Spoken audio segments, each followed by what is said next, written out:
gracias. Hago una brevísima introducción. Hasta ahora se ha puesto relativamente de moda, en términos de la reflexión sobre lo que está pasando en este país, hablar sobre los movimientos sociales, la sociedad. Y los movimientos sociales tienen nombre, apellido y vigencia.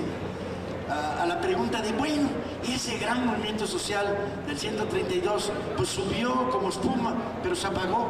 Pues evidentemente, compañeros, los movimientos sociales tienen ciclo, no son eternos, a no ser que sea el movimiento Nacidos para Perder, que ese es eterno, el único que es eterno en el planeta.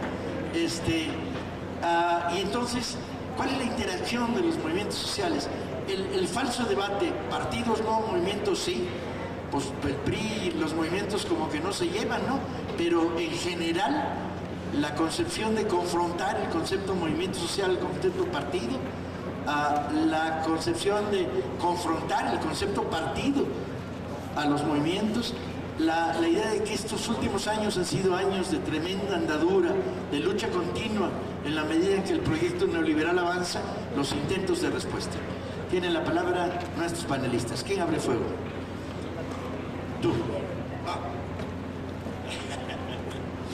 Buenas tardes a todos ustedes. Muy honrado con esta invitación de Paco. Y a mí me toca reflexionar sobre los movimientos sociales recientes en el área de la salud. Con ese motivo preparé una pequeña intervención que voy a presentar en su primera parte, porque están aquí los otros panelistas, y voy a plantear 5 temas. En el primer tema, lo que voy a plantear es que frente al hueco proyecto de universalidad de Enrique Peña Nieto y el marco de globalización que tenemos, en ese marco en México hay un surgimiento prometedor de un auténtico movimiento social en el área de la salud y la seguridad social. Este movimiento inició en el año 2014 con una inconformidad muy grande de los médicos de Guadalajara que fueron acusados de una negligencia médica. Estos médicos iban a ser encarcelados y en el año 2014, el 22 de junio, hubo una convocatoria nacional que no habíamos visto nunca, donde en más de 100 ciudades salieron una infinidad de batas blancas, médicos, enfermeras y profesiones afines, y detonaron un movimiento que está vivo hasta el día de hoy. Este movimiento fue agrupado en una representación que se llama Soy Médico 17.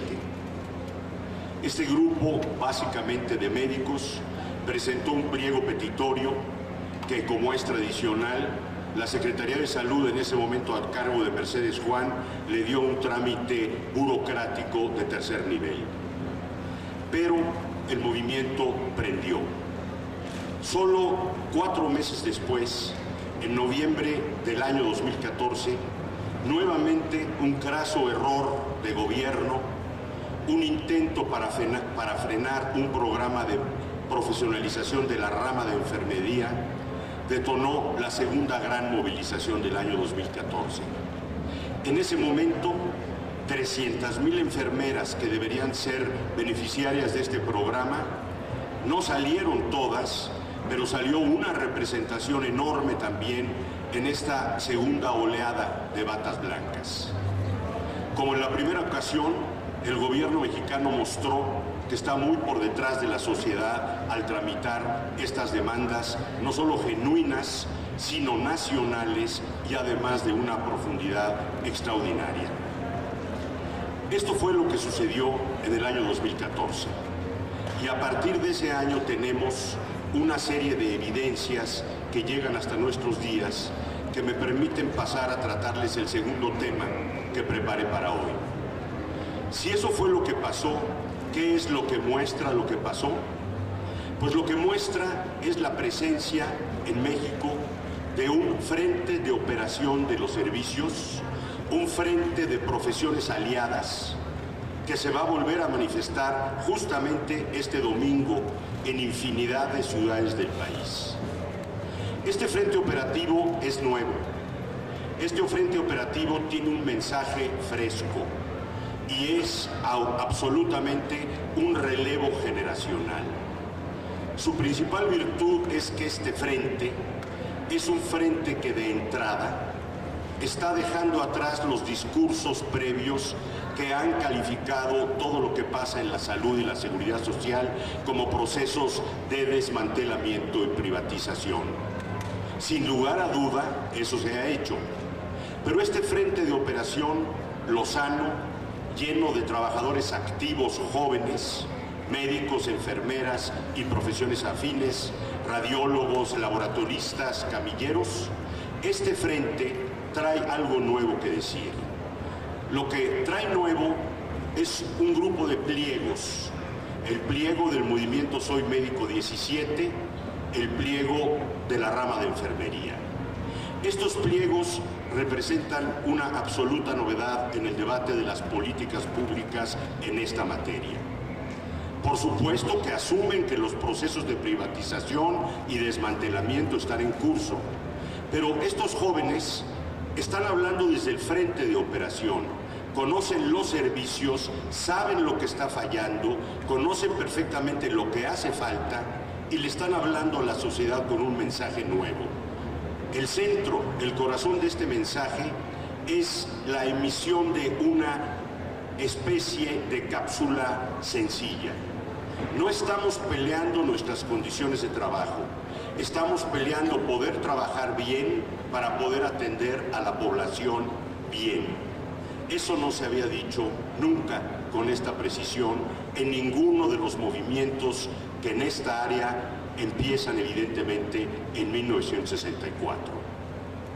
Este grupo fresco Lozano ha permitido también que desde esa perspectiva de operación para el usuario, para el paciente, que es el centro, que es el patrón del proceso de atención, es a quien hay que poner en primer lugar, ha permitido que se revisen las políticas de los últimos 30 años.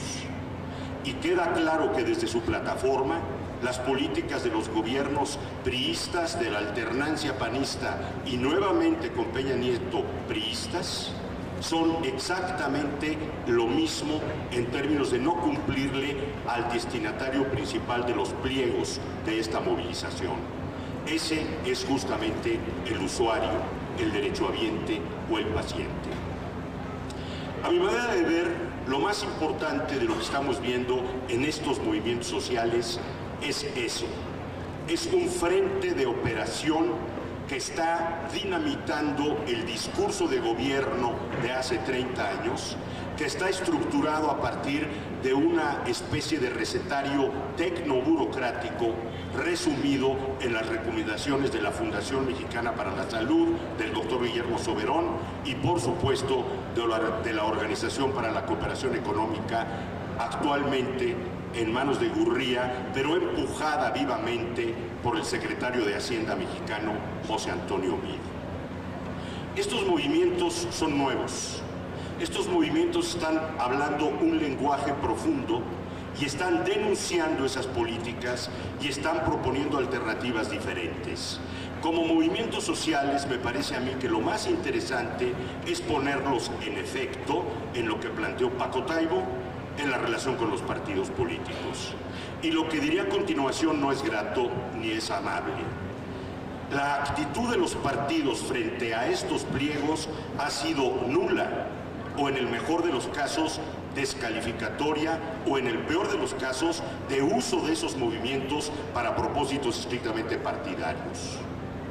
Me parece a mí, de lo que escucho, de lo que conozco, de las vinculaciones de estos jóvenes con el PRI, con el PAN y con algunos de los partidos del Frente de Izquierda o alineados con el PRI o con el propio PAN, que ninguno de los partidos actual ha sido capaz de tener la sencillez de escuchar lo que está planteando este movimiento y de no colocar la curul, el despacho de asesor o la proyección programática del partido antes de haber escuchado lo que estos jóvenes están planteando como la reconstitución inmediata posible de una gran cantidad de recursos que tenemos en la salud y la seguridad social, mal empleados o estratégicamente empleados por el PRI y por el PAN.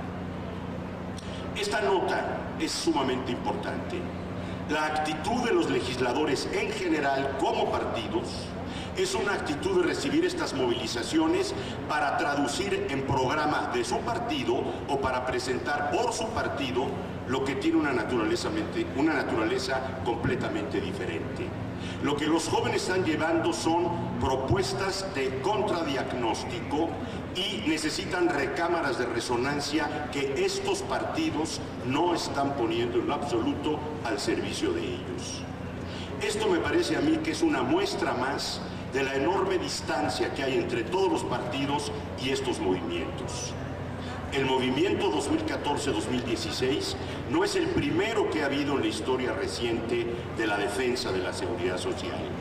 10 años antes, los trabajadores del IMSS dieron la gran batalla por la defensa de su régimen de jubilaciones y pensiones, y el PAN, con Javier Lozano y el liderazgo sindical de Gutiérrez Fragoso, enterró esa propuesta alternativa de los jóvenes de 2005.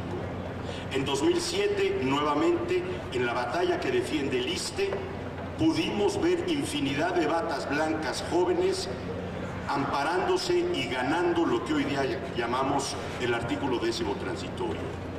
Estos movimientos se pueden replicar hacia atrás, empezando, como dije, en 1964, pero ninguno, como el de 2014-2016, ha proyectado alternativas viables que, planteando el uso de los mismos recursos que hay ahora en la salud y la seguridad social, podrían ser empleados de manera diferente por un gobierno que estuviera dispuesto a cumplir a la mayoría y no satisfacer los diagnósticos tecnoburocráticos de FunSalud y de Organización para la Cooperación y el Desarrollo Económico.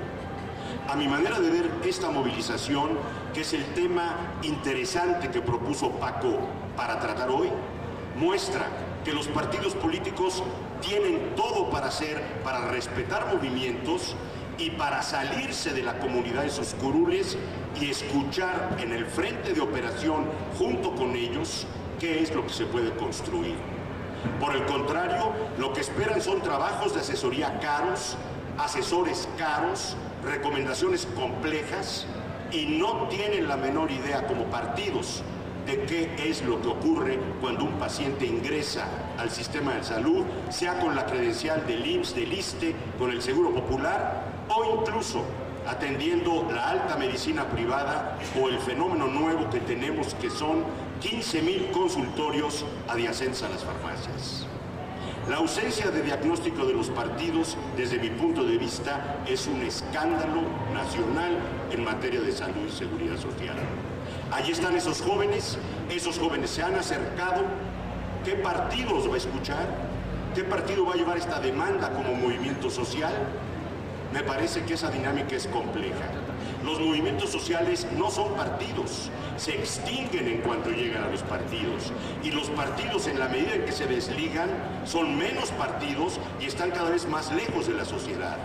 Este es el desafío que tenemos enfrente para esta generación que está tocando a la puerta de ser escuchada y de tener representación. Creo yo que esta breve intervención se puede resumir así. Hay un modelo que prueba que sí se puede. Ese modelo es el boliviano reciente con el gobierno de Evo Morales. Y quien creo yo que mejor lo ha plasmado, y por eso traigo a colación una cita, es justamente el vicepresidente García Linera.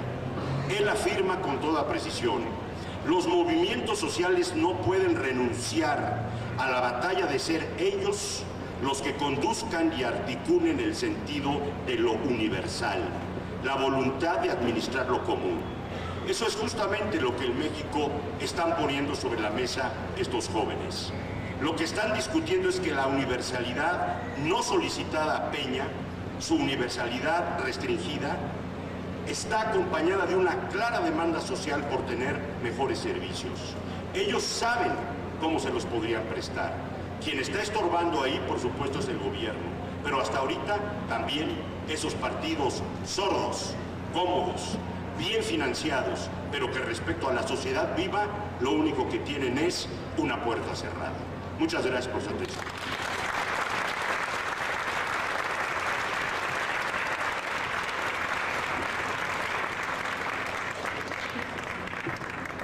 Muchas gracias, compañero. Gracias a usted por su presencia. Buenas tardes. El tema es movimientos y partidos. Es un tema que parece en cada momento haberse resuelto más o menos y vuelve a resurgir como una contradicción fundamental. Un tema recurrente entonces y central para la actividad política, para la práctica política. Por eso creo yo nos propusieron volver a hablar del tema.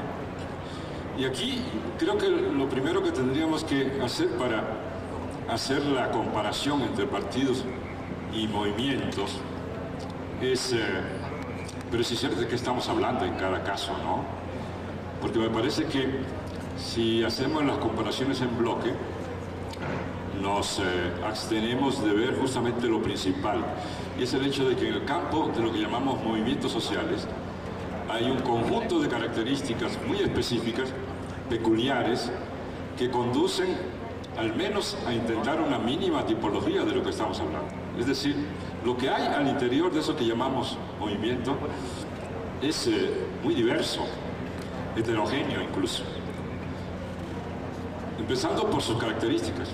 Tenemos movimientos que tienen un referente sectorial, movimientos que tienen como referente algún campo importante de la sociedad, la salud, la educación, etc. Hay movimientos sociales que tienen un alcance mucho más amplio en el sentido de plantear cuestiones relativas a principios o derechos fundamentales de la sociedad, movimientos por las libertades, por la justicia, por la diversidad, por ejemplo, que en este momento es un pico en la lucha política en México, por ejemplo. Tenemos movimientos que simulan colocarse en ámbitos particulares, pero que en realidad por su constitución, de hecho, aunque no de derecho o no según los principios teóricos, son no movimientos sino verdaderos partidos políticos que trabajan en un terreno y con un tipo de estrategia que los hace al mismo tiempo plantearse como diferentes e incluso contrarios a los partidos políticos. Pero que si uno lo analiza en términos de lo que, por ejemplo, Gramsci nos planteó como definición básica, orientadora de lo que es un partido político, son en realidad partidos políticos, aunque no tengan registro. Como al revés tenemos partidos políticos con registro que cuando uno lo analiza, aunque tengan el registro, no son propiamente un partido político. Pero en fin, en lo que quiero poner el énfasis en primer lugar es en esta heterogeneidad. Habría que oponer a su vez a esta heterogeneidad de los movimientos una heterogeneidad de los partidos. Es decir, hay partidos sistémicos, partidos que se crearon y trabajan para reproducir el sistema socioeconómico, político, cultural de la sociedad de que se trata. Hay, por el contrario, partidos antisistémicos que luchan justamente por derrumbar todo esto que está vigente en la sociedad.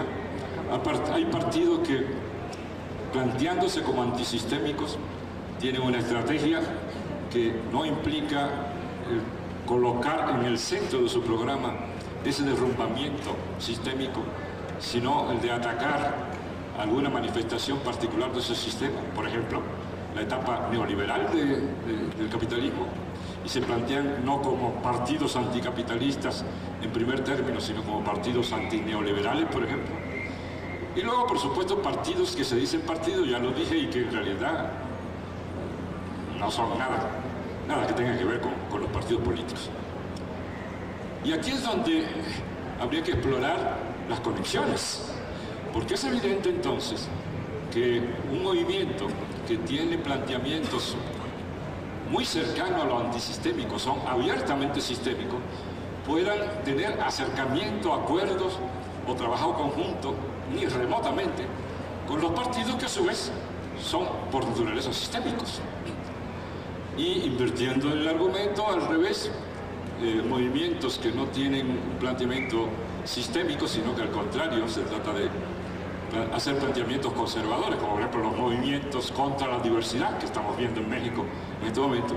De ningún modo podría tener relación a su vez con partidos que están planteando transformaciones en la sociedad. Si uno lo analiza de ese modo, entonces yo creo que puede uno reducir el campo y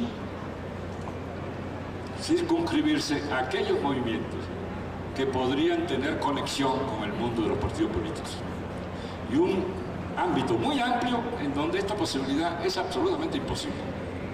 Lo digo por esto, porque el punto de partida casi siempre cuando se habla de movimientos y partidos es el de dos esferas absolutamente irreductibles.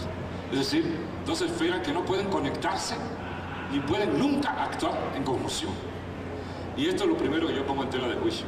Me parece que parte de un reduccionismo que produce efectos muy perniciosos para el trabajo político transformador, y aleja la posibilidad de eso que se plantea ya como un mantra que indica que el objetivo máximo, el ideal a alcanzar es, con esta palabra, construir la unidad entre diversas tendencias políticas, incluyendo partidos políticos, o un partido político y uno o más movimientos.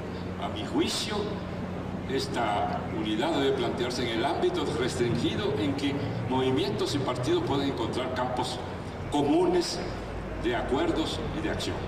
Y esto no solo, creo yo, no solo es deseable, sino además, a mi juicio, posible. Por supuesto, no es fácil. Si nos atenemos a las experiencias, por ejemplo, recientes en México, de movimientos y partidos que podrían encontrar un campo de adhesión, de encuentro, esto es tremendamente difícil. La primera dificultad, más evidente, pero que muy a menudo se olvida, es la de que los movimientos que están en condiciones, por esas características que ya dije, de hacer encuentros, acercamientos e incluso acuerdos con algún partido político, simple y llanamente se niegan radicalmente a esto. Y en consecuencia, la carga de la prueba pasa al otro lado, paradójicamente, y se exige al partido político que sea unitario, cuando la respuesta ante el no logro de ese objetivo, regularmente es muy simple. Es que la otra parte dice que no quiere esto. En otras condiciones, los acercamientos son muy difíciles porque a menudo cualquier gesto de un partido político de cercanía con ciertos movimientos, con los cuales, por lo que ya dije, tiene campos comunes muy evidentes, provoca suspicacia, particularmente en el campo del movimiento social. Voy a poner un ejemplo, aunque no debería particularizar, pero para que nos entendamos. Morena respecto a un conjunto de movimientos sociales en México en los últimos días. Esto lo digo porque lo he experimentado muy de cerca, me causa gran asombro. Por supuesto, la sospecha de que los partidos políticos siempre quieren aprovechar la coyuntura abierta por los movimientos es absolutamente creíble y además aceptable, porque así ha sido practicado. Pero aun cuando se tiene el propósito expreso de que así no ocurra, siempre hay ese campo de suspicacia que provoca el alejamiento o la imposibilidad de acuerdo. Ejemplifico. Movimiento Ayotzinapa o movimiento del magisterio. Frente a estos movimientos y del lado de Morena, por ejemplo, me consta estrictas indicaciones de que para que ni siquiera se sueñe que se quiere simplemente ser arribista, oportunista y aprovecharse de la fuerza de ese movimiento, estrictas indicaciones de que nadie se presente allí ostentando ningún género de signo respecto a pertenencia al partido político. Participación sin ninguna referencia a pertenencia a partido político. Ningún signo, por ejemplo, pancarta, etcétera, que diga, por ejemplo, en el caso de que estoy hablando, Morena, etcétera. Y aún así, la reacción, muy a menudo, es de crítica por el apoyo a estos grupos. Es decir, lo que se está planteando como el uso, entre comillas, de la fuerza de la organización del partido para impulsar, apoyar, sin manifestarse como tal, al movimiento social, es por una capa al menos rechazada como una práctica inadecuada. Con esto lo que quiero señalar es que no es fácil el asunto de la articulación entre movimientos y partidos políticos. No me quiero extender mucho. Indico rápidamente dos puntos adicionales. Uno que a mi juicio acaba de surgir es el de lo que podemos llamar los traslapes.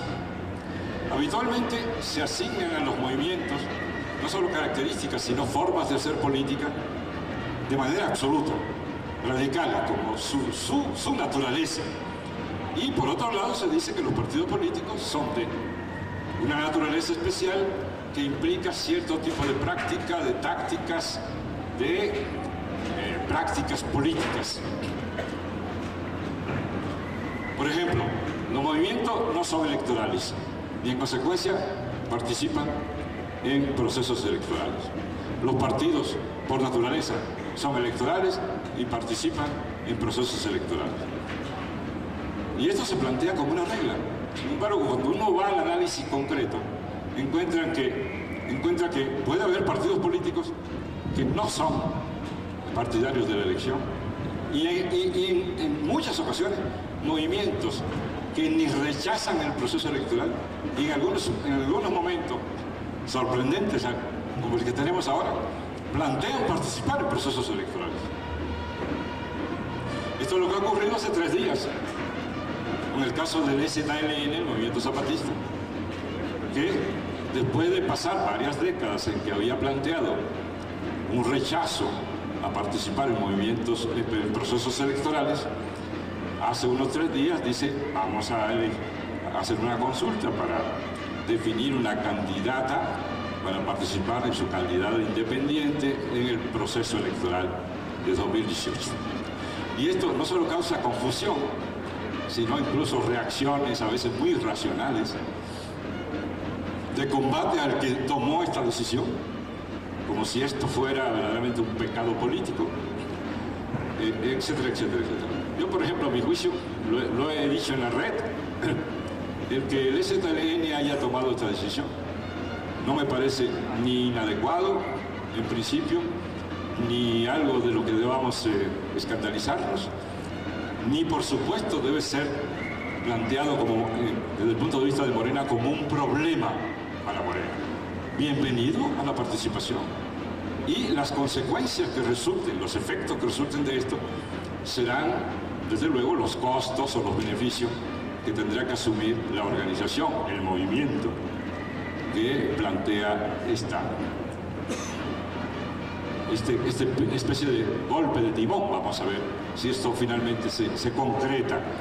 Lo que quiero decir, en consecuencia, es que es muy difícil comprender la naturaleza de estos dos ámbitos si no se hacen las precisiones sobre la naturaleza de estos grupos, incluyendo su proceso de constitución histórica, etcétera, etcétera. Concluyo de esta manera. Lo que sí es absolutamente cierto, al margen de las especificidades, es que el mundo del movimiento social, en general, es el mundo, el reino de la particularidad. Y que el mundo, al menos pretendidamente, de los partidos políticos, es el reino de la universalidad. Esto no tiene ninguna connotación peyorativa en un caso de elogio de la otra, sino que expresa una realidad que hay que tomar en cuenta para comprender la necesidad simultánea de fomentar los movimientos sociales y al mismo tiempo fomentar la constitución de partidos, en este caso, desde el punto de vista, supongo, de los 3 que estamos acá, partidos políticos, por supuesto, con características antisistémicas, es decir, partidarios de grandes cambios sociales. Es decir, el problema básico de los movimientos sociales es que, aún en los casos de mayor visión en términos de amplitud sociopolítica, siempre están sujetos a la particularidad. Es decir, alcanzados ciertos cotos, incluyendo el logro, es decir, el triunfo, la tendencia es a la disolución de estos movimientos. Mientras que el proceso de transformación es mucho más largo en términos temporales que lo que plantean habitualmente los movimientos sociales. Y es por eso, porque el proceso de transformación es más largo habitualmente que la duración, la vida de un movimiento social, que los partidos políticos son absolutamente esenciales, por lo menos hasta el momento en el que estamos viviendo hoy, en que la tarea política se propone ciertos objetivos y se tienen que usar ciertos instrumentos que requieren continuidad en ese tiempo para alcanzar las metas. Si nos atuviéramos a los movimientos sociales, el proceso político estaría muy complicado, porque como ustedes ven, lo he dicho en otras ocasiones, el problema de los movimientos es que no actúan como en la carrera de los 100 metros, donde todos arrancan al mismo tiempo y prácticamente llegan al mismo tiempo a la meta, sobre todo en la carrera de los 100 metros, sino que más bien actúan como carrera de relevo. Fíjense ustedes, en cada momento hay un gran movimiento sobre la palestra, y es el movimiento que articula múltiples apoyos de la sociedad. Ese movimiento llega a un punto en que empieza a declinar y de repente surge otro gran movimiento que en ese momento es la gran expresión de los intereses de un sector más o menos amplio, a veces casi de toda la sociedad, como ocurrió con Ayotzinapa, etc. Pero ¿qué tenemos? Electricistas, gran movimiento, todos con los electricistas. Los maestros, todos con los maestros. Ayotzinapa, todos con Ayotzinapa. Pero no hay una acción continua y convergente en el tiempo. De tal manera que es como una carrera de relevo, se van pasando la antorcha. Pero ninguno puede alcanzar la fuerza, en términos estrictamente políticos, para provocar una transformación que sea de carácter universal. Es decir, que involucre a todos los sectores, todos los grandes temas, todos los grandes asuntos de que estamos pendientes. Igualmente, para equilibrar el mundo de la universalidad que constituyen los partidos políticos, a menudo expresan todos los vicios del sistema político de que se trata en cada momento dado, carecen de estrategias adecuadas, son excluyentes, indolentes respecto a los grandes planteamientos que surgen de la sociedad y se expresan a través de los movimientos.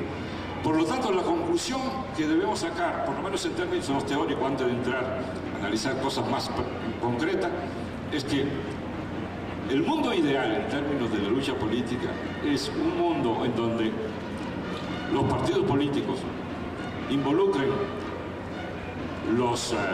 las virtudes de los movimientos sociales y un mundo de movimientos sociales que se acerquen cada vez más en lo posible a una visión que trascienda, supere su permanente peculiaridad, particularidad y expresen los anhelos, los problemas, las metas de la sociedad en un carácter universal en mayor medida. Y eso es lo que hasta el momento en México no hemos podido lograr. Y creo que tendremos grandes problemas en el futuro para lograrlo si no hacemos un esfuerzo especial. Concluyo diciendo que a todo esto, y ahí me detengo, se ha dado como respuesta que la solución es intentar la creación de una figura política nueva. Nueva en el sentido estricto de la palabra, que es la construcción de partidos-movimientos. De hecho, algunos de los partidos nuevos, nuestros en México, se ha definido justamente como partido-movimiento. Es un experimento, no se ha realizado plenamente en ningún país que conozcamos, es un reto para la creatividad política Pero de que logremos esto, probablemente dependan los éxitos que podamos lograr en el campo de la transformación política. Gracias.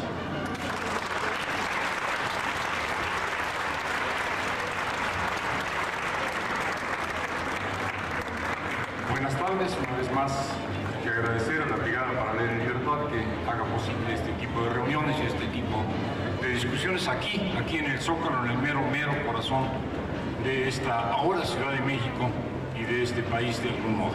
Y que haya aquí 500 personas, algo así como 500 personas, los acabo de contar de uno por uno, los compañeros me dieron tiempo para contarlos, conté 532.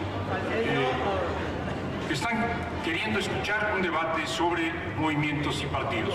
Vengo de un evento en la mañana en la Universidad Autónoma Metropolitana, en la Rectoría, donde una red nacional de estudios sobre los movimientos sociales estaba organizando un congreso internacional, el primer congreso internacional sobre movimientos sociales. Y ahí había más o menos 400, 500 investigadores, no como ustedes, gente del común, sino todos ellos académicos con títulos universitarios. Y estaban estudiando y están estudiando los movimientos sociales. Todo el mundo habla, todo el mundo estudia, todo el mundo discute sobre los movimientos sociales. ¿Por qué? Bueno, porque los movimientos sociales son los que hacen la historia, punto. Porque la historia existe porque hay movimientos sociales. Quizás la definición precisa y actual del concepto de movimientos sociales no se adapte a lo que estoy diciendo. Pero la historia la hacen los movimientos sociales, no la hacen los partidos como tales, no la hacen los estados como tales. No habría partidos, no habría estados si no hubiera movilización social. La historia la hacen los movimientos sociales. La independencia, lo que nos da patria, lo que hace que México sea un país independiente, es un movimiento social, un enorme movimiento social, no un movimiento social particularista, sino un movimiento social universalista. Ciertamente sería una discusión que tendríamos que tener al que convoca el padre Hidalgo. Vamos a coger Cacupines. Esto es convocar a un movimiento nacional. En ese momento era regional, pero potencialmente era nacional en el sentido metafórico, porque la nación no existía. Duró 6 meses, fue derrotado, después fue continuado y finalmente derivó en el triunfo de los movimientos independentistas que nos hicieron un país, México. Y luego, o más bien en el proceso, se institucionaliza, se burocratiza cuando Agustín de Iturbide se constituye como imperio. Pero no hubiera habido independencia sin este movimiento social. La revolución es convocada como un movimiento social, es convocada por Madero, es rebasado Madero rápidamente, por ejemplo, por Zapata y los campesinos, es rebasado por Villa. Después, cuando ya Madero ha sido sacado del escenario, pero la revolución es un enorme movimiento social de 10 años, un movimiento social nacional. No hay estado, no hay ranchería, no hay colonia que escape a la revolución, no hay persona que escape a la revolución. Todos tienen que definirse, tomar partido a favor o en contra, escapar de ella, incorporarse a ella. La revolución es un enorme movimiento social que moviliza a todos y cada uno de los ciudadanos de este país y dura 10 años y hace que el país se mueva hacia otra ruta, hacia otro curso. Pero en este movimiento social hay partidos. En este movimiento social hay cuando menos un partido importante, el Partido Liberal Mexicano, o la Junta Organizadora del Partido Liberal Mexicano, el partido encabezado por Ricardo Flores Magón y constituido por un grupo de militantes muy activos, muy heroicos, que venían desde mucho antes de la revolución, trabajando por sus ideas, con un programa, primero el de 1906 y luego un programa de 1911, para que se den idea de la importancia de este partido. El lema que este partido lanza, el Partido Liberal Mexicano, es Tierra y Libertad, en un manifiesto de 1911 firmado con el lema Tierra y Libertad. Todos decimos, Zapata inventó el concepto de tierra y libertad. La bandera de los zapatistas era tierra y libertad. No, señores, la bandera Tierra y Libertad era la consigna de un partido político, el Partido Magonista, que por cierto era un partido anarquista, si es que no es una contradicción, pero una estructura organizativa anarquista que luchaba por una transformación social y que le dio bandera al zapatismo con una consigna. El zapatismo inventó su forma de lucha, el zapatismo inventó el plan de Ayala, pero un partido intervino en ello, y la relación entre el Partido Magonista, sus dirigentes en el exilio, y el zapatismo en Morelos y después en Puebla, en Oaxaca, en Tlaxcala, en parte del Distrito Federal, fue muy estrecho. Y bueno, quisiera yo mencionar un ejemplo virtuoso de relación partido-movimiento, o más bien un antecedente de Morena, si me lo permiten, que es el Partido Socialista del Sureste. El Partido Socialista del Sureste, fundado inicialmente por Salvador Alvarado, es cuando se le retoma y cuando se le radicaliza, encabezado por un hombre que debiera ser más estudiado y más conocido, que es Felipe Carrillo Puerto.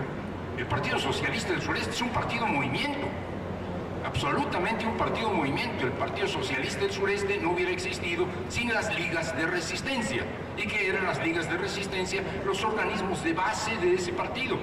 Los militantes de ese partido formaban parte a su vez de ligas de resistencia que eran trabajadores del Enequén, esclavizados hasta que el partido y la revolución vino a liberarlos, trabajadores del ferrocarril, trabajadores del puerto de Progreso, es decir, trabajadores asalariados del campo y de la ciudad. Y estas ligas de resistencia que se movilizaban para tomar los latifundios de la casta divina, estas ligas de resistencia eran parte de un partido. Este partido gana una elección.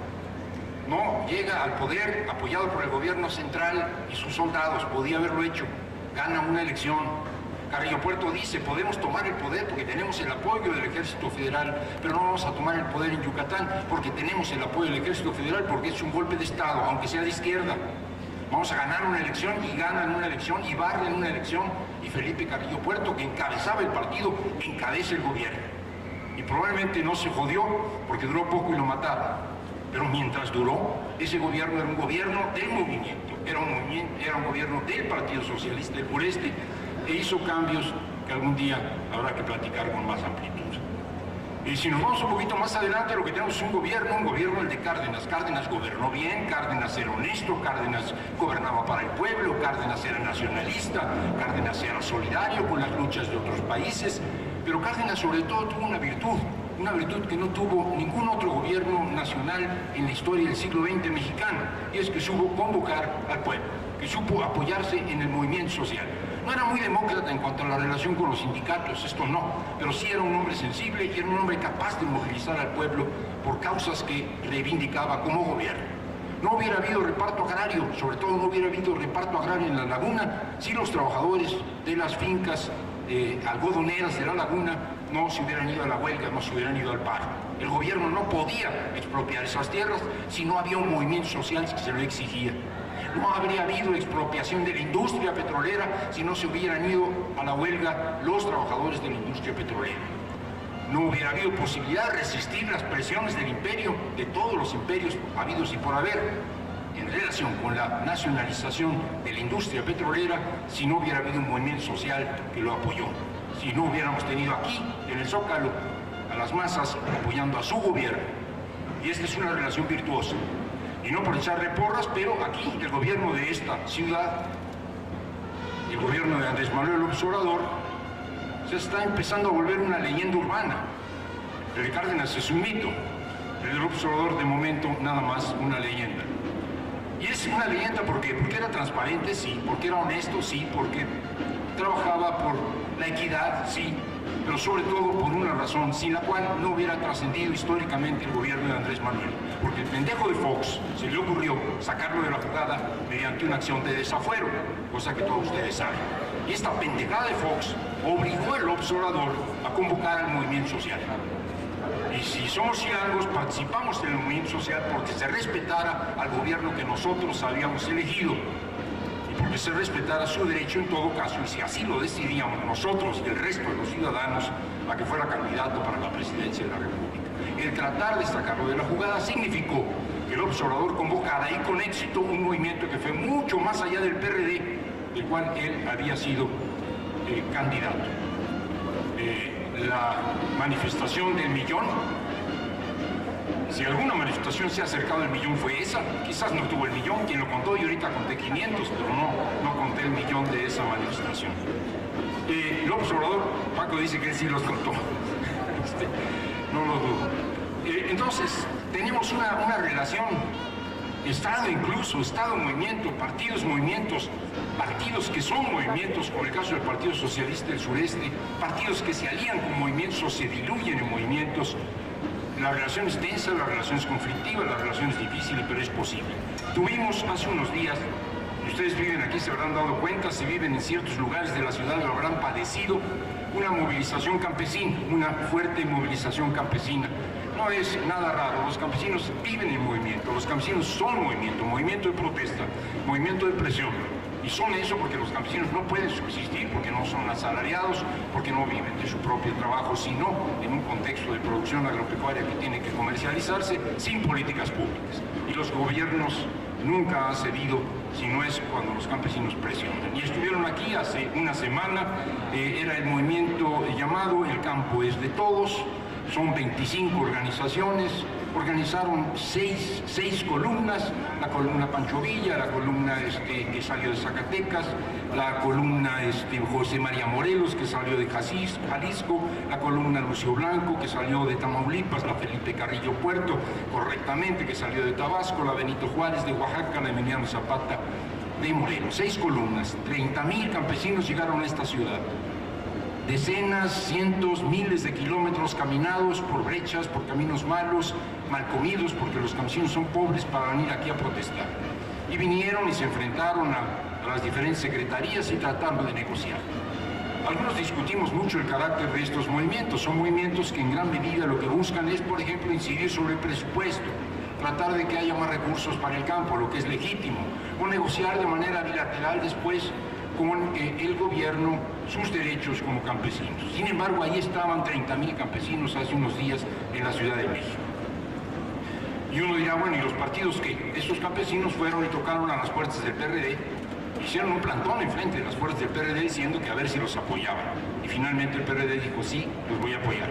Hicieron un plantón también a las puertas de Morena y de manera un poquito más rápida y fluida Morena dijo que sí, que los apoyaba y en efecto los apoyaron. Es decir, los movimientos tocan a la puerta de los partidos y les dicen, pues apoyen nuestra causa porque es una causa justa. Ustedes están en la Cámara de Diputados, por ejemplo, ahí se define el presupuesto. Bueno, ayúdenos a sacar un presupuesto digno para el campo. Y algunos partidos lo hacen por una razón o por otra. Pero esto no es lo que a mí me interesa, que los partidos a veces responden a las demandas del movimiento. Lo que a mí me interesa es, los movimientos responden a las plataformas universalistas de los partidos.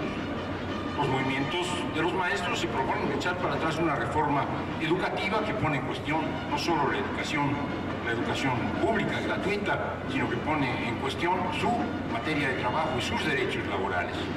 Los compañeros de Ayotzinapa están peleando por la aparición de los 43 que siguen desaparecidos y porque se haga justicia. Los médicos y los trabajadores de la salud están luchando por sus derechos, pero estos que son ciudadanos están dispuestos a apoyar a los partidos que quieran reivindicar sus planteamientos como ciudadanos y no como maestros y no como médicos y no como víctimas. Es decir, cuál es la relación no solamente de los partidos que sean voceros de los movimientos, sino de los movimientos que se vinculen a los partidos. Y me voy, y con esto voy a ir terminando, al propio movimiento campesino, que es el que conozco un poco más. Decía yo que los campesinos están luchando permanentemente, y con el inicio del siglo, con el inicio del nuevo milenio, a principios de este nuevo milenio, los campesinos organizaron un poderoso movimiento, un movimiento que se llamó El Campo No Aguanta Más. Si ahora llegaron 30,000 campesinos, en el año del 2002, 2003, en enero de 2002, llegaron a esta ciudad 100,000 campesinos, convocados por un movimiento, el movimiento del campo no aguanta más. Demandaron justicia, demandaron un cambio de políticas públicas, negociaron finalmente con Fox, se hicieron foros de debate y finalmente se tomó un acuerdo, el Acuerdo Nacional para el Campo, que implicaba un cambio de rumbo en las políticas públicas para el medio rural. Muy importante, muy exitoso el movimiento, muy poderoso el movimiento, muy solidario el movimiento. Estaban decenas de organizaciones, al principio eran 12, al final eran 100. Y sin embargo Fox no cumplió ese acuerdo. Y no lo cumplió tampoco su gobierno a lo largo de todos los años hasta su terminación. Y los campesinos se dieron cuenta, y espero que todos los ciudadanos nos demos cuenta, de que sus reivindicaciones como campesinos, a pesar de que pudieran negociarlas con el Estado, a pesar de que pudieran obligar al gobierno a firmar un acuerdo que era bueno o razonablemente bueno, no lo iba a cumplir. Porque un gobierno neoliberal con compromisos públicos y ocultos con la oligarquía y con el imperio no va a cumplir un acuerdo de esa naturaleza. Entonces, ¿qué chingados estamos haciendo peleando contra el gobierno para negociar cuestiones menores que no se van a resolver? Lo que necesitamos, ¿qué es? ¿Olvidarnos del gobierno? No, cambiar al gobierno. Esa fue la conclusión de las organizaciones campesinas. Pero para cambiar el gobierno no sirven las organizaciones campesinas, nada más. Las uniones de campesinos, las uniones de ejidos, las formas solidarias de las cooperativas.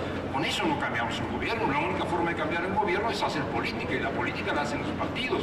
Partidos a través de candidatos. ¿Y qué hicieron estos campesinos que se habían dado cuenta de que negociando de a uno por uno, negociando con el gobierno, firmando acuerdos con el gobierno, no resolvían nada sustancial? Llegaron con Andrés Manuel López Obrador, que era candidato, y ahora estoy hablando del 6, de la elección del 6, y le dijeron, mire usted, si usted está de acuerdo con impulsar y comprometerse públicamente a impulsar el programa que nosotros le planteamos, nosotros lo vamos a apoyar. Es decir, si usted se compromete con nosotros, nosotros nos comprometemos con usted. No estaban diciendo, oiga, señor Andrés Manuel López Obrador, apoya nuestra lucha. Lo que estaban diciendo es, nosotros luchamos junto con usted por un cambio de régimen, y este cambio de régimen tiene que ser sensible a nuestras necesidades, porque si no, no tiene sentido un cambio de régimen. Y Andrés Manuel dijo que sí, y como ustedes saben, se robaron la elección. Y 6 años después se volvió a repetir la misma historia. 100 organizaciones, no una, no dos, no tres, no 12, 100 organizaciones campesinas, algunas grandes, otras pequeñas, algunas más que organizaciones de base, ONGs, pero 100 organizaciones se pusieron de acuerdo en un proyecto, en algo que llamaron el Plan de Ayala del siglo XXI. No las demandas de los caficultores, que las manejan como pueden y las negocian bilateralmente, no las demandas de los maiceros, que las negocian bilateralmente, no las demandas de los campesinos que trabajan la copra, o de los migrantes, o de los deudores, sino las demandas de todos los campesinos se plantearon en un llamado Plan de Ayala del siglo XXI, y se le dijo a Andrés Manuel, esto sucedió primero en Ayosustla, en donde se conmemoraba un aniversario más de Zapata, y ahí Andrés Manuel se comprometió con las organizaciones que si le presentaban un proyecto, él tomaba el proyecto como parte de su plan de gobierno. Y ellos le dijeron, pues si tomas el proyecto como plan de gobierno, nosotros hacemos un proyecto. Y no lo hicieron en su cubículo, hicieron 5 reuniones, 4 en el país y 1 en Estados Unidos, porque hay muchos campesinos mexicanos allá, y formularon un plan de Ayala del siglo XXI en Torreón, Coahuila, en un meeting de Andrés Manuel López Obrador, que ya conocía el documento, dijo, este es el documento que han elaborado los campesinos, este es el plan de Ayala del siglo XXI, yo lo firmo, yo me comprometo. Y los campesinos que estaban ahí dijeron, te vamos a apoyar. De todos modos perdimos, de todos modos nos robaron, de todos modos en el campo votaron por el regreso del PRI. Y sin embargo, eso fue una experiencia que demuestra, primero, que los partidos tienen que comprometerse con los movimientos, pero que los movimientos tienen que apostar también al cambio político, asociándose con los partidos, porque de otra manera no vamos a ninguna parte. Gracias.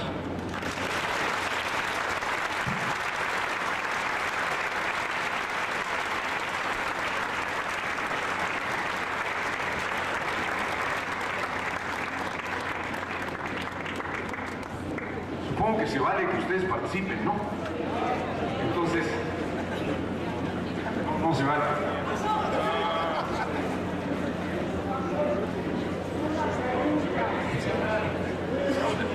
Dos o tres. A ver, compañeros, estamos esperando a Cristina Pacheco, que ya llegó. Pues un par de preguntas, Iván, pero preguntas, porque la última vez que le dimos el micrófono a alguien se lo quiso llevar a su casa. A ver. Sí, Juan Carlos Mosqueira, poeta, para preguntarle a cualquiera que me lo quiera contestar. Nosotros fuimos a ver a los profesores para hacer un preámbulo rápido y nos dieron el micrófono para hablar delante de ellos, y Musacchio y yo tuvimos la oportunidad de darles un discurso dentro del cual a mí se me ocurrió decirles unas ideas para que se mejorara el movimiento y se fortaleciera, cosa que es cosa muy importante, y que se abrieron a las ideas los maestros y empezaron a implementarlas. El movimiento de los maestros se vino fortaleciendo porque llegábamos los que queremos ser intelectuales en algún momento para llenarlos de ideas. Ahora viene la pregunta, estos movimientos sociales de los que ustedes están hablando, nadie más los puede fortalecer más que los intelectuales. Los intelectuales de alguna manera legitimizamos o no un movimiento porque sabemos las tendencias que pueden tener, o los cauces, o que los pueden aprovechar allá arriba las mafias para desarticularlos. Pero esta es mi pregunta en concreto. que no los intelectuales tenemos que estar ahí en los movimientos sociales como este que nos hablaba nuestro hermano, de los y las enfermeras? Porque muchas veces sí necesitan como estructurar el movimiento para fortalecerlo y a dónde pegarle al centro del poder. Y nosotros los intelectuales estamos ahí para decirles por dónde podemos resquebrajar. Por lo que les pido que de aquí en adelante en cualquier movimiento social estemos ahí presentes para fortalecer esos movimientos sociales, para que den resultados y no terminen siendo resquebrajados por los mafiosos.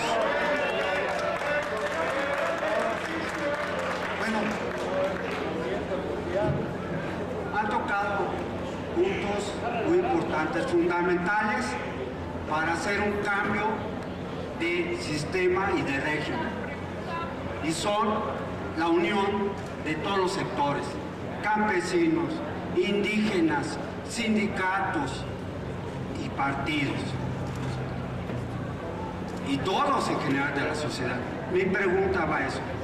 Si no se logra, yo he tenido el gusto de participar con Felipe en el IMBA, yo soy trabajador de cultura en el IMBA, con Paco al igual. Entonces, sí hay preocupación cuando salen a reducir ciertas situaciones como este movimiento de los zapatistas, pero es bienvenido, pero voy acorde a lo que señalaba Bata, en el sentido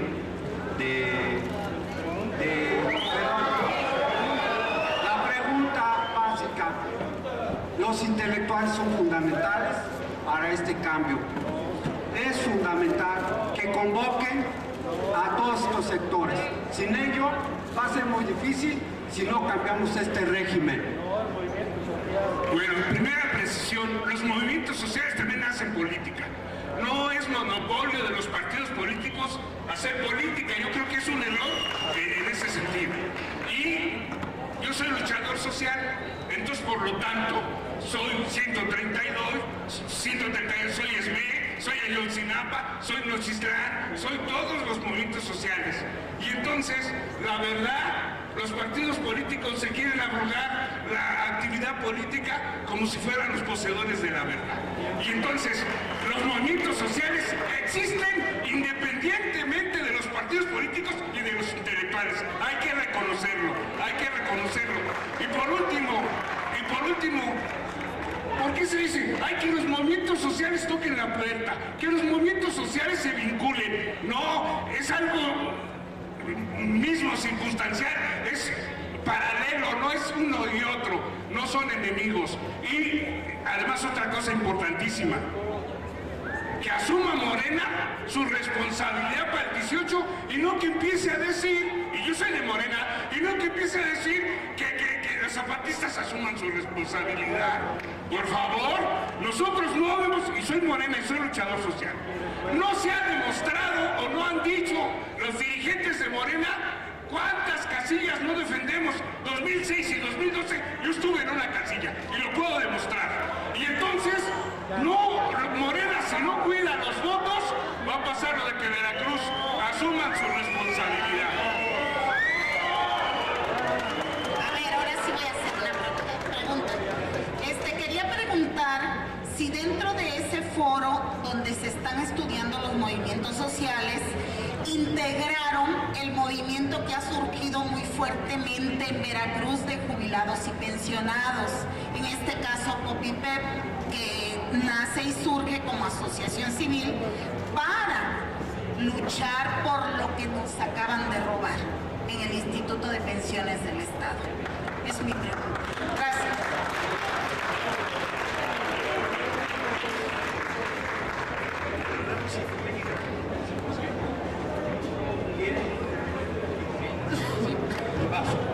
Intelectuales, nos dieron cara de intelectuales, creo. No, yo no traigo credencial de intelectual. Yo no me identifico como intelectual.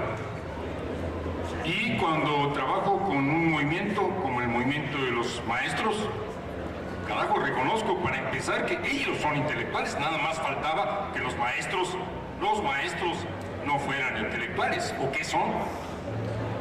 Entonces, este asunto de que nosotros acá somos los intelectuales, hasta Paco incluso.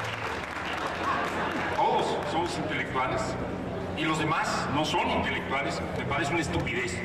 Algunos vivimos de dar clases, algunos vivimos de escribir, otros viven de hacer zapatos, pero todos somos intelectuales, nada más faltaba. Y sobre todo, estamos hablando de un movimiento como el de Ayotzinapa, los jóvenes de Ayotzinapa se estaban preparando intelectualmente para ser maestros y los maestros son intelectuales.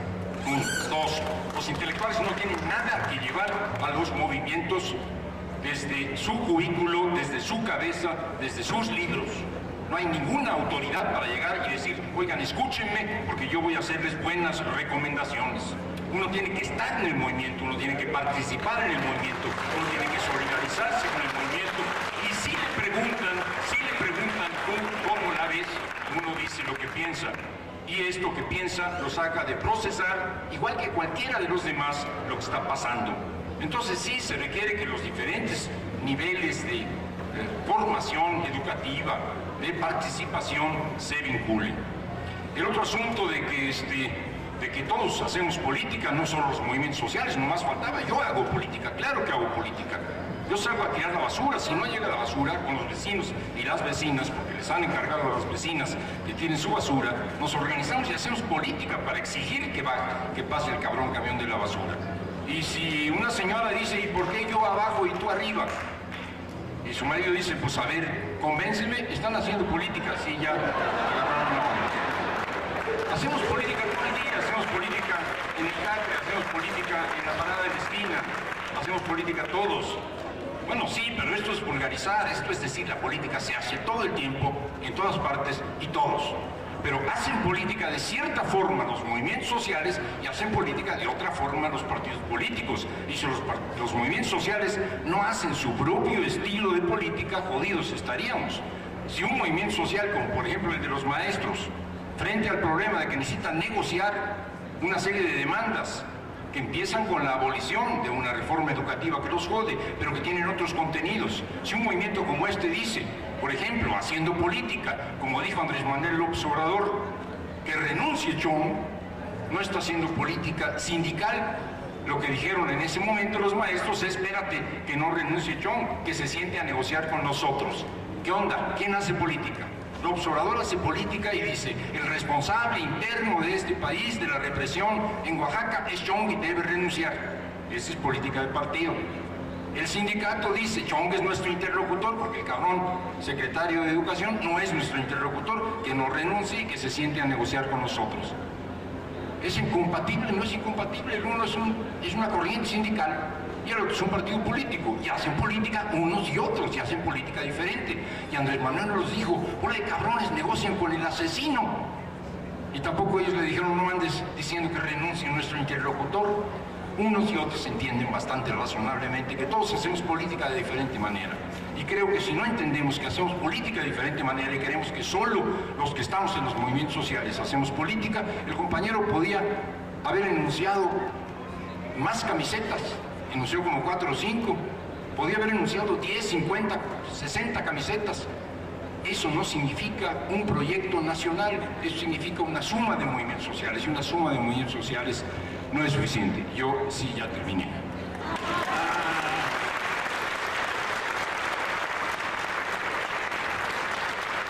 Cierto, con la reflexión de ayer es que ya...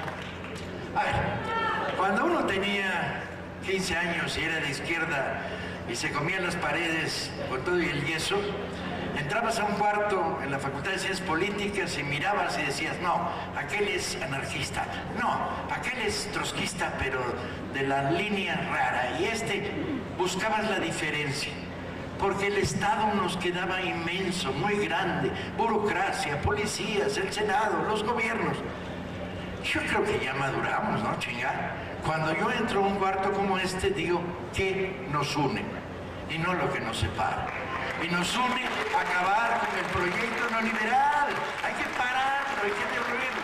Probablemente unos quieren ir más allá, probablemente unos quieren ir más acá. Me vale. ¿Qué nos une? porque si no construimos esta mentalidad en el interior de la amplísima izquierda, nos van a derrotar de nuevo. Compañeros, este debate está empezando. Lo único que podemos hacer es que nuestra próxima Feria del Libro en Tlalpan lo reconstruimos y ampliamos el número de gentes y el número de horas y abrimos el micrófono para que todo el mundo ronque de su pecho. ¿Qué queda claro? Queda claro que hay una voluntad de abajo hacia arriba en esta sociedad y en este zócalo sin granaderos y con libros por cambiar este país. Urge cambiar este país. Muchas gracias a Gustavo, a Héctor, a Armando Bartra. Van a estar firmando libros en aquella esquina y hay sorprendentemente algunos libros con super descuento. Tenemos un libro de Héctor a 20 pesos, creo que quedan 2 nada más. Y están los libros de Armando que no se pueden conseguir habitualmente, como El Hombre de Hierro. De aquel lado los van a encontrar. He escuchado lo que estos jóvenes están planteando como la reconstitución inmediata posible de una gran cantidad de recursos que tenemos en la salud y la seguridad social, mal empleados o estratégicamente empleados por el PRI y por el PAN. Esta nota es sumamente importante. La actitud de los legisladores en general como partidos es una actitud de recibir estas movilizaciones para traducir en programa de su partido o para presentar por su partido lo que tiene una naturaleza completamente diferente. Lo que los jóvenes están llevando son propuestas de contradiagnóstico y necesitan recámaras de resonancia que estos partidos no están poniendo en lo absoluto al servicio de ellos. Esto me parece a mí que es una muestra más de la enorme distancia que hay entre todos los partidos y estos movimientos. El movimiento 2014-2016 no es el primero que ha habido en la historia reciente de la defensa de la seguridad social.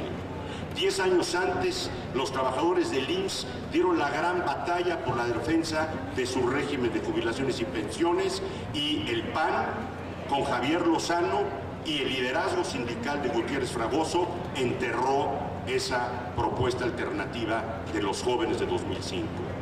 En 2007, nuevamente, en la batalla que defiende el ISSSTE, pudimos ver infinidad de batas blancas jóvenes amparándose y ganando lo que hoy día llamamos el artículo 10º transitorio. Estos movimientos se pueden replicar hacia atrás, empezando, como dije, en 1964. Pero ninguno, como el de 2014-2016, ha proyectado alternativas viables que, planteando el uso de los mismos recursos que hay ahora en la salud y la seguridad social, podrían ser empleados de manera diferente por un gobierno que estuviera dispuesto a cumplir a la mayoría y no satisfacer los diagnósticos tecnoburocráticos de FunSalud y de Organización para la Cooperación y el Desarrollo Económico. A mi manera de ver, esta movilización, que es el tema interesante que propuso Paco para tratar hoy, muestra una inconformidad muy grande de los médicos de Guadalajara que fueron acusados de una negligencia médica. Estos médicos iban a ser encarcelados y en el año 2014, el 22 de junio, hubo una convocatoria nacional que no habíamos visto nunca, donde en más de 100 ciudades salieron una infinidad de batas blancas, médicos, enfermeras y profesiones afines, y detonaron un movimiento que está vivo hasta el día de hoy. Este movimiento fue agrupado en una representación que se llama Soy Médico 17. Este grupo, básicamente de médicos, presentó un pliego petitorio que, como es tradicional, la Secretaría de Salud, en ese momento a cargo de Mercedes Juan, le dio un trámite burocrático de tercer nivel. Pero el movimiento prendió. Solo 4 meses después, en noviembre del año 2014, nuevamente un craso error de gobierno, un intento para frenar un programa de profesionalización de la rama de enfermería, detonó la segunda gran movilización del año 2014. En ese momento 300,000 enfermeras que deberían ser beneficiarias de este programa. No salieron todas, pero salió una representación enorme también en esta segunda oleada de batas blancas.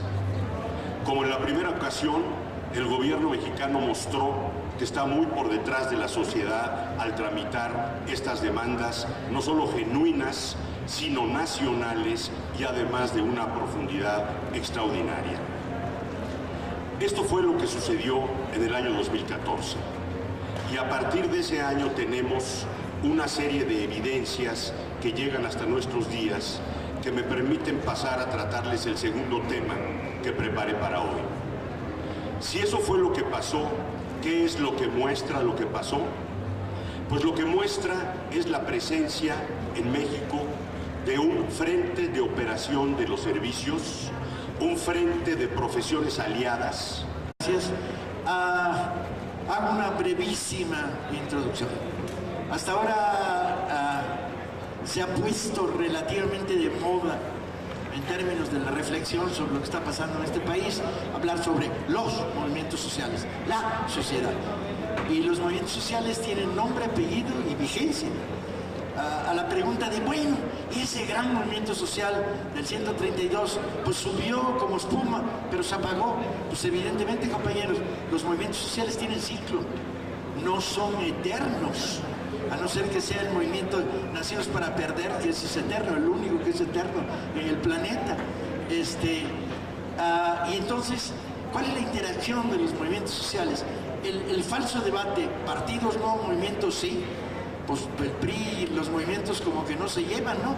Pero en general, la concepción de confrontar el concepto movimiento social, el concepto partido, la concepción de confrontar el concepto partido a los movimientos, la idea de que estos últimos años han sido años de tremenda andadura, de lucha continua, en la medida en que el proyecto neoliberal avanza, los intentos de respuesta. Tienen la palabra nuestros panelistas. ¿Quién abre fuego? Tú. Buenas tardes a todos ustedes. Muy honrado con esta invitación de Paco. Y a mí me toca reflexionar sobre los movimientos sociales recientes en el área de la salud. Con ese motivo preparé una pequeña intervención que voy a presentar en su primera parte, porque están aquí los otros panelistas. Y voy a plantear 5 temas.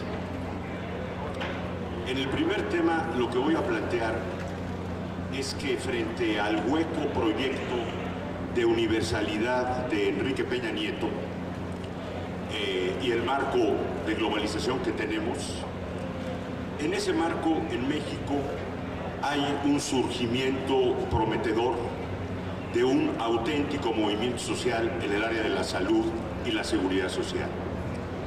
Este movimiento inició en el año 2014 con políticas de los últimos 30 años. Y queda claro que desde su plataforma, las políticas de los gobiernos priistas, de la alternancia panista y nuevamente con Peña Nieto priistas, son exactamente lo mismo en términos de no cumplirle al destinatario principal de los pliegos de esta movilización. Ese es justamente el usuario, el derechohabiente o el paciente. A mi manera de ver, lo más importante de lo que estamos viendo en estos movimientos sociales es eso. Es un frente de operación que está dinamitando el discurso de gobierno de hace 30 años, que está estructurado a partir de una especie de recetario tecnoburocrático resumido en las recomendaciones de la Fundación Mexicana para la Salud, del doctor Guillermo Soberón y por supuesto de la Organización para la Cooperación Económica, actualmente en manos de Gurría, pero empujada vivamente por el secretario de Hacienda mexicano, José Antonio Meade. Estos movimientos son nuevos. Estos movimientos están hablando un lenguaje profundo y están denunciando esas políticas y están proponiendo alternativas diferentes. Como movimientos sociales, me parece a mí que lo más interesante es ponerlos en efecto en lo que planteó Paco Taibo en la relación con los partidos políticos. Y lo que diré a continuación no es grato ni es amable. La actitud de los partidos frente a estos pliegos ha sido nula, o en el mejor de los casos, descalificatoria, o en el peor de los casos, de uso de esos movimientos para propósitos estrictamente partidarios. Me parece a mí, de lo que escucho, de lo que conozco, de las vinculaciones de estos jóvenes con el PRI, con el PAN y con algunos de los partidos del Frente de Izquierda o alineados con el PRI o con el propio PAN, que ninguno de los partidos actual ha sido capaz de tener la sencillez de escuchar lo que está planteando este movimiento y de no colocar la curul, el despacho de asesor o la proyección programática del partido antes de haber que se va a volver a manifestar justamente este domingo en infinidad de ciudades del país. Este frente operativo es nuevo. Este frente operativo tiene un mensaje fresco y es absolutamente un relevo generacional. Su principal virtud es que este frente es un frente que de entrada está dejando atrás los discursos previos que han calificado todo lo que pasa en la salud y la seguridad social como procesos de desmantelamiento y privatización. Sin lugar a duda, eso se ha hecho.